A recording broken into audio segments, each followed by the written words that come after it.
Hace unos días encargamos a Pablo Echenique, doctor en física teórica y científico titular en el Consejo Superior de Investigaciones Científicas, que se pusiese a estudiar y escribiese un editorial sobre esto del hantavirus. Y Echenique se puso a estudiar y explicó lo siguiente.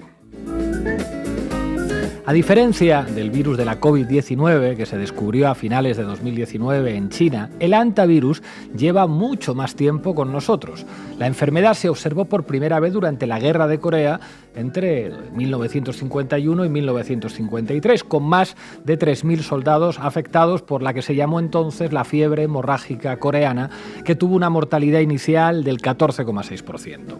El virólogo surcoreano Ho Wan-lee identificó el antígeno en 1976 y aisló el virus ya en 1978 cerca del río Antán. Por eso se llama hantavirus. El hantavirus se transmite a humanos por inhalación de aerosoles de orina, heces o saliva de roedores. No hay transmisión sostenida persona a persona en ninguna cepa europea y solo el virus Andes, en la Patagonia argentino-chilena, el virus que ha afectado al famoso barco, ha mostrado transmisión humana documentada, siempre limitada a contactos muy estrechos y prolongados. Cuando se compara con el famoso coronavirus, con la COVID-19 que generó una pandemia mundial, en términos de potencia de contagio hay un factor determinante. La COVID-19 contagiaba antes de los síntomas, pero el hantavirus solo contagia, cuando contagia, en contactos estrechos durante la fase sintomática. Es decir, una persona infectada con hantavirus solamente puede contagiar a los demás durante la fase en la que tiene síntomas. Esto hace que las medidas de aislamiento y detección sean mucho más efectivas en este caso. Si además tenemos en cuenta que la fase sintomática del hantavirus del tipo Andes es muy corta, precisamente por tener una mortalidad tan elevada, la diferencia con la COVID-19 pues es decisiva. Para que haya potencial pandémico, al hantavirus le faltan 3 factores respecto al virus de la COVID-19 o de la gripe. Primero, no hay transmisión presintomática significativa. La ventana infectiva es de aproximadamente un día, con pico el día del inicio de la fiebre. Segundo, no hay transmisión respiratoria humano-humano eficiente, requiriéndose contacto estrecho y prolongado en entornos cerrados. Tercero, la gravedad rápida, cuadros graves en pocos días, hace que el infectado deje de circular pronto, autointerrumpiendo las cadenas. El biólogo argentino Raúl González Itig lo expresó de forma cruda. Dijo: el COVID, al no ser un virus letal rápido, primero contagia a miles de personas y recién después empiezan a acumularse los muertos. En cambio, el hantavirus es un virus muy letal, lo que paradójicamente lo hace más fácil de detectar y de contener.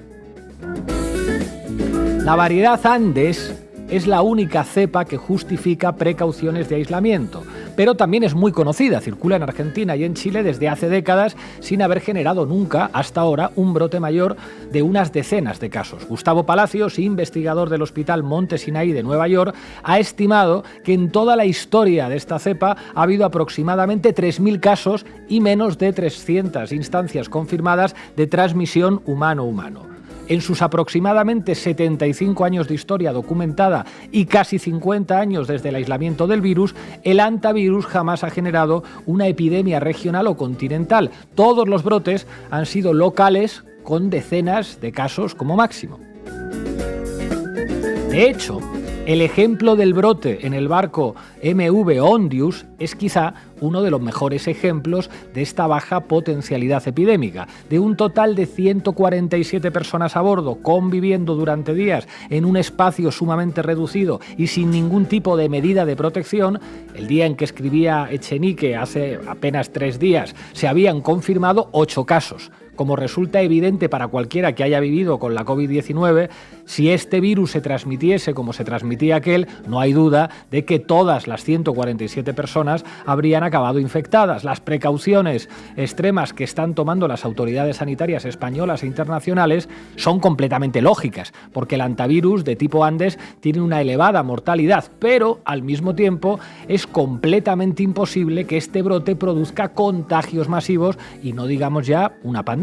Esto escribe Echenique.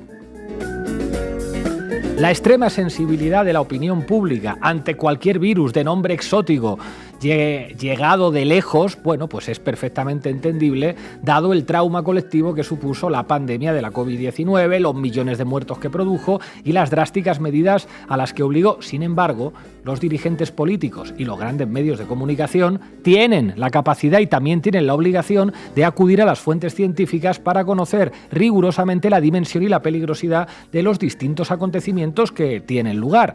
Si el miedo en la ciudadanía de a pie es entendible, el nivel de histeria con el cual determinados grupos políticos y la inmensa mayoría de los medios de comunicación han abordado esta cuestión, pues resulta, dice Echenique, deplorable.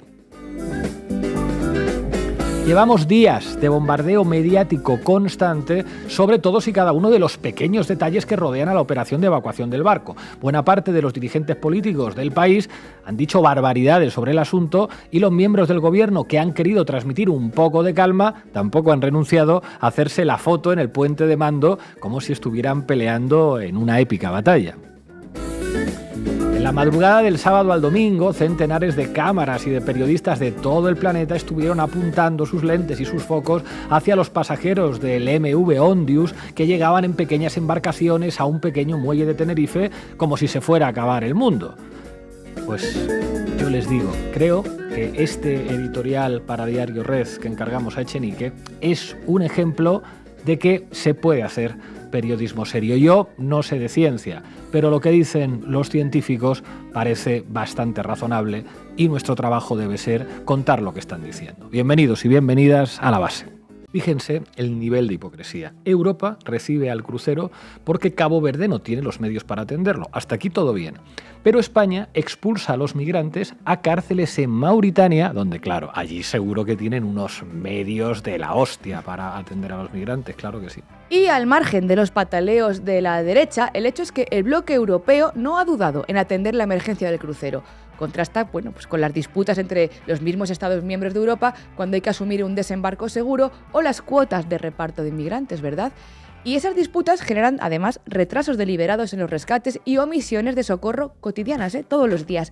Desde 2014, 52.000 personas migrantes han fallecido mientras escapaban de crisis humanitarias. En 2025, solo ese año, al menos 1.745 migrantes murieron o desaparecieron en el Mediterráneo, la mayor fosa común del planeta. La mayor parte de sus muertes se debieron a ahogamientos, pero también otras causas, como por ejemplo enfermedades, malas condiciones de higiene o de alimentación. El antivirus se trató a través del Reglamento Sanitario Internacional, pero el derecho marítimo internacional también obliga a proporcionar ayuda y asistencia médica a cualquier persona en peligro en el mar. ¿Creen que si hubiera aportado el virus en vez de un crucero de lujo, una barca, se hubiera tratado todo con la misma rapidez? Bueno, o simplemente, compañera, pregúntate si se les habría permitido siquiera tocar tierra. El 14 de junio de 2023, el pesquero Adriana, en el que se encontraban a bordo unas 750 personas, entre ellas mujeres embarazadas y niños provenientes de Pakistán, se hundió frente a las costas del sur de Grecia. Más de 600 personas desaparecieron. Las investigaciones posteriores evidenciaron que la Guardia Costera griega monitorizó la embarcación en peligro durante más de 15 horas sin iniciar en ningún momento un rescate hasta que esta zozobró y se hundió.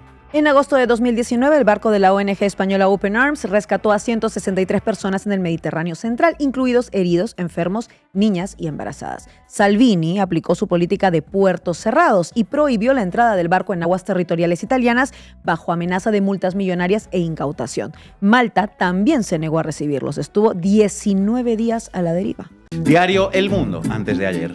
Ante el antivirus, ciencia, serenidad y responsabilidad institucional. El presidente de la organización médica colegiada envía un mensaje de tranquilidad y confianza a la ciudadanía y es rotundo. La preocupación es legítima, el alarmismo no. Ciencia, serenidad, responsabilidad, tranquilidad y confianza.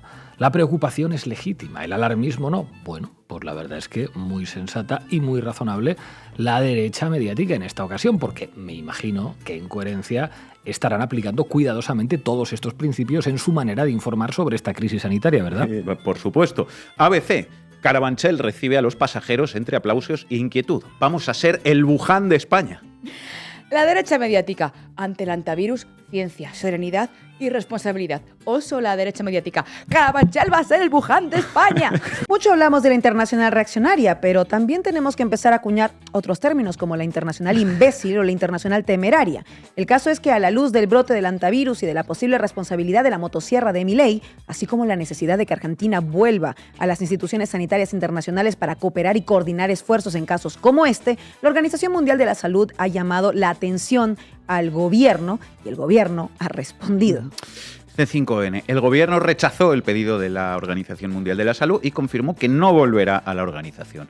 A través del Ministerio de Salud, la gestión de Javier Milei señaló que no reconsiderará su salida del organismo. Aseguró que Argentina tiene capacidad sanitaria, capacidad técnica y, no se rían por favor, decisión política para proteger la salud de la población. Es más, atentos a lo que dijo el director de la Organización Mundial de la Salud, Tedros Adhanom. Health security needs universality. And any vacuum, any space which is not covered actually gives advantage to the virus.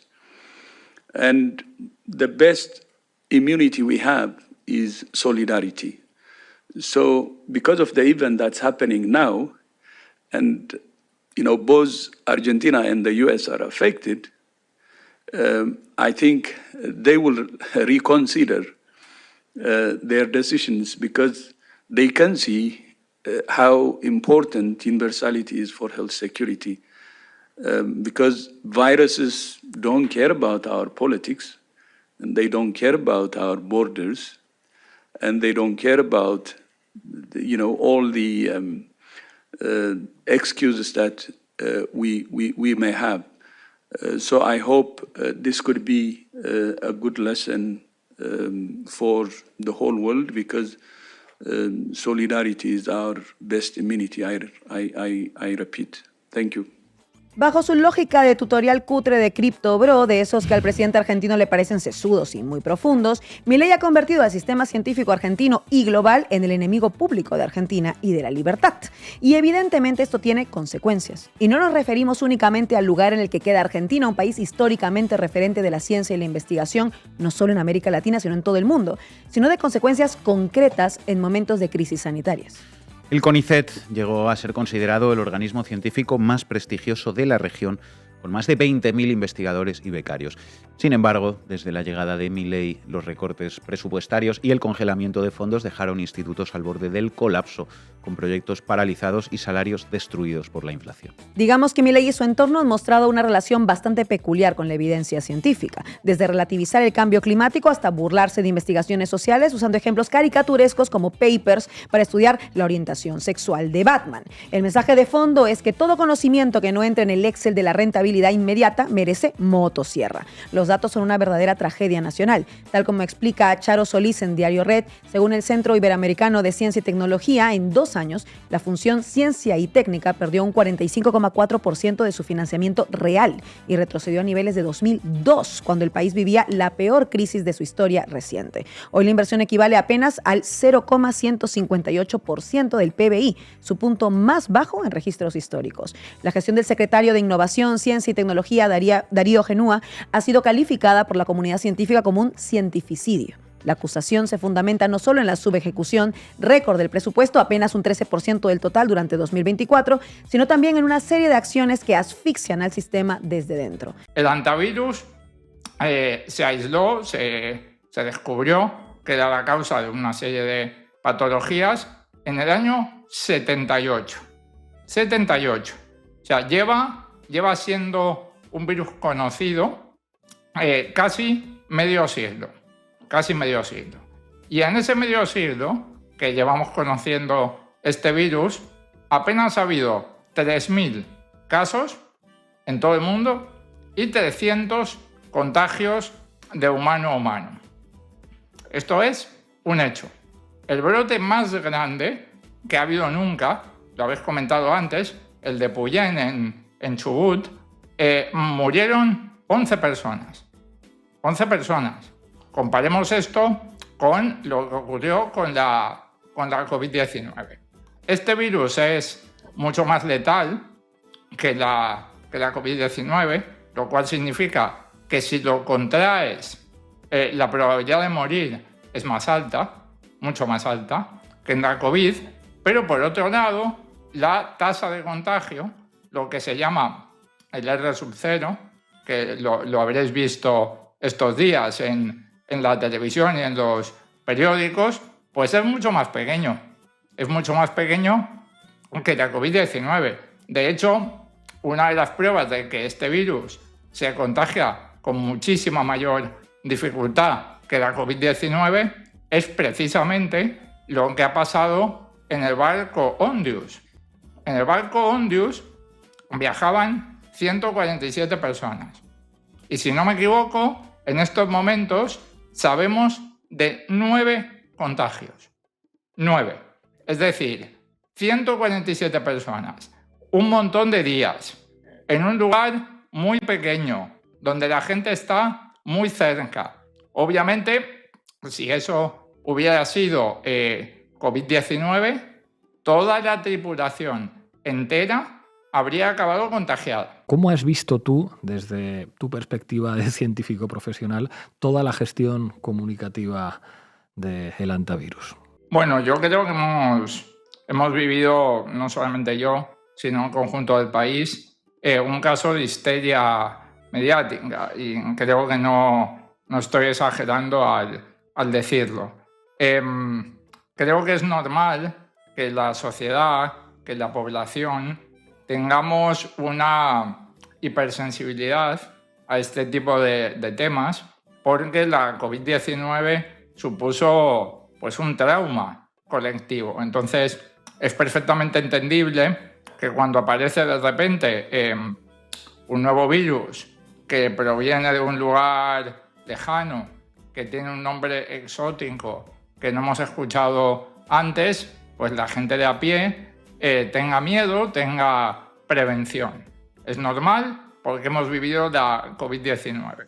Pero lo que no es aceptable es que la élite política y sobre todo el poder mediático, que se pueden informar, que pueden y deben consultar a las fuentes científicas, no dimensionen de forma objetiva la dimensión de los problemas sanitarios.